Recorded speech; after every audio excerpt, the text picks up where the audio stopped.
դաժն են կատարում, մենք ավել բան չենք ուզում, ես հիվանդքին հազիվ քայլում եմ, այսօրվա դրությամբ ես հասել եմ ստեղ իմ արդար պահանջին, 59-ը մտնելու է, մեր տեղափոխման միջոցը, ինչ որ ուզում են մեզ զրկեն, դա չի լինելու, մենք կառավարությունից խնդրեցինք, մեր կողմից ներկայացուցիչը ներկայացրեց, որ իրավիճակը սենց է, բայց նա մեզ մերժել է,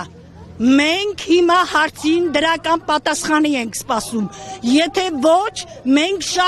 անելու ենք միջև վերջ, ես այս վիճակով, որ չեմ կարող քայլել, անելու եմ միջև վերջ, գնալու ենք միջև վերջ մեր,